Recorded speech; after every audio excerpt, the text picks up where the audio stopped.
Okay, what's up? And well, here's the Canon Vixia HF R300. Ta-da! Sorry about the voice, it's kind of early this morning, so yeah. But yeah, let's get straight to the point. This Unbox different batteries that you can purchase. Okay. And then of course,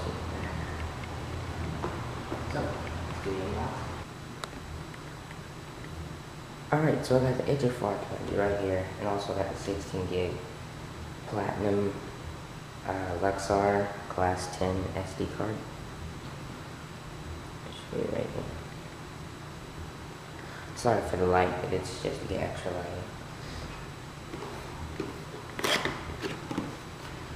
Alright, now so, as you might already imagine, you get a Canon, record to purchase, transfer utility, what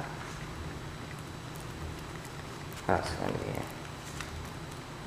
The Vixia software, I guess, in order for it to be supported or something, I don't know. Then there's the manual. I think we turn off the light. Alright. So, yep, you get all that. Moving on to the front part. In the box, you get your battery. Canon battery. Put that right there. So, get an HDMI cable, which I gotta say works really good. Works very good, actually. Let's see what else. You get a charger that connects directly into the camcorder itself. Charge the battery. You get a stylus, but yeah, I don't think I'm going to be using a stylus that much. I'm going to put that in the box. You get a USB cable that connects from your computer to your camcorder. And then of course, the final moment of truth is the receipt, so don't mind that. Here's the camera itself.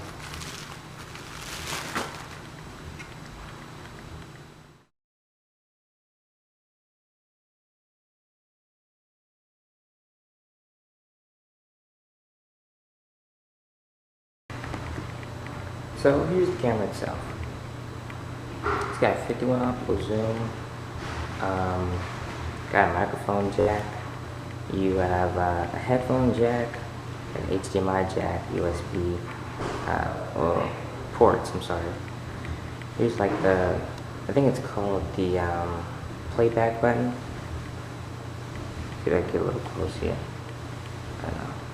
There we go. There's your home button. There's your video snap button, and this is obviously the SD card. It looks like it's a straight shot, but really, it's slanted. So instead of going straight, it's be going like at an angle. Here at the top, you have the zoom button, and it has an incredible zoom, I gotta say. There's your record button right there. There's your power button. In the front,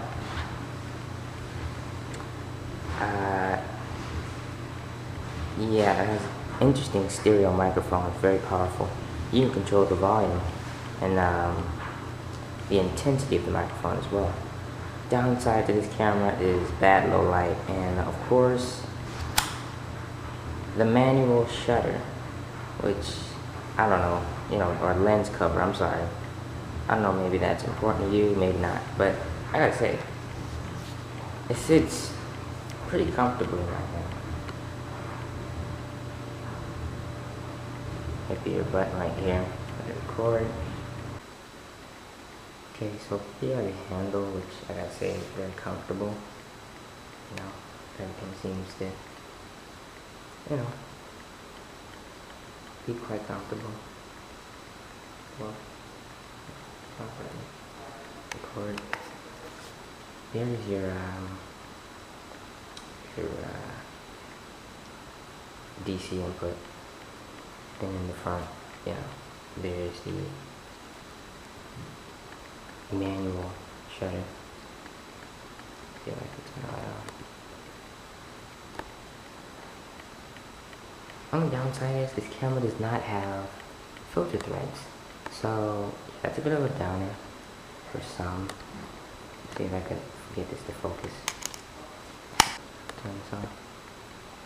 Let's do that. Yeah, there are no threads right here, so this. Okay, so some final input on this camera.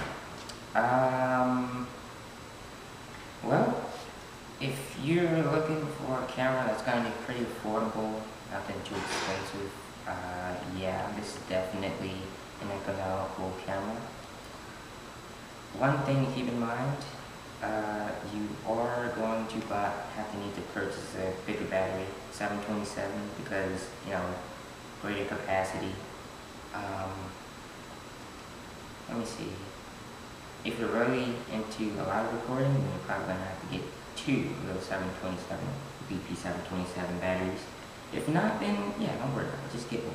Just stick with one. This got some pretty good optical zoom. Just keep in mind that, well, when you are zooming in on someone or the subject or something, I don't know. Just make sure that you kind of stay away from 60i or 60 NLX video because, or frame rate, because yeah, it's really, I don't know what it does, but it just for some reason, it just, to me, it splits the actual video. Like it splits it in like a band effect or something. I don't know, it's like some red RGB effect or something. It's kind of cool, but once you really zoom in, you're trying to focus in on the subject or really trying to record some good quality video. Yeah, not the best. For shooting in low light, like I said, cinema mode is your best bet. You can even try the night shot, but you're probably going to want to play with exposures and white balance a little bit because those are probably going to be toggling and, you know, getting upset with each other. Let's power this one on. Another thing to keep in mind is also that, you know, it's like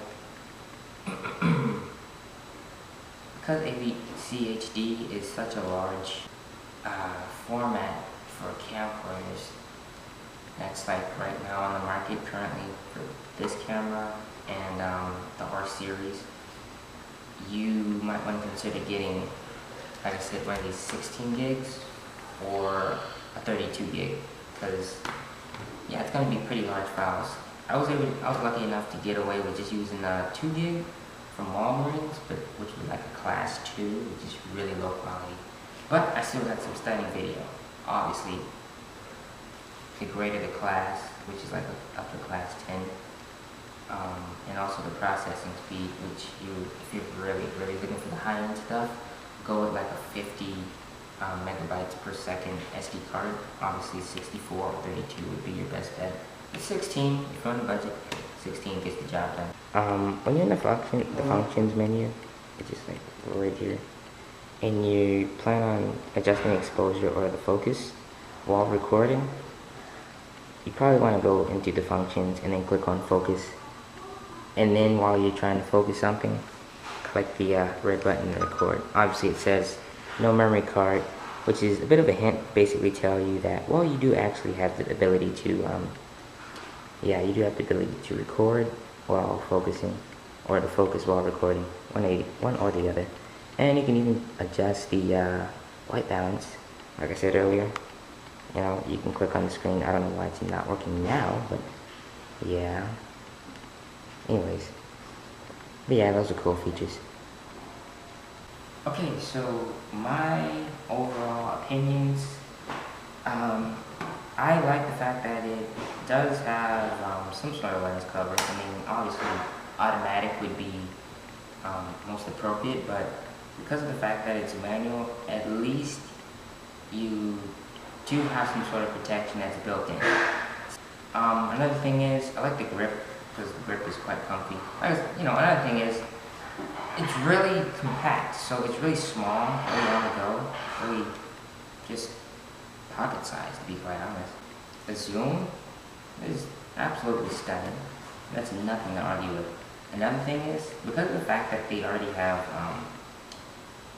like manual features built into the actual device itself, it's more or less like, it's a win-win scenario here. Only lose would be the low lux and the terrible battery life. So yeah, a word of advice, get some not LCD, but LED lights. Get like a shoe or some sort of mount. I don't know, get a tripod mount, rig something up. Get like an LED light or a flashlight, be flashing directly over or underneath. Or, you know, just point directly at whatever it is that you're trying to get better lighting at.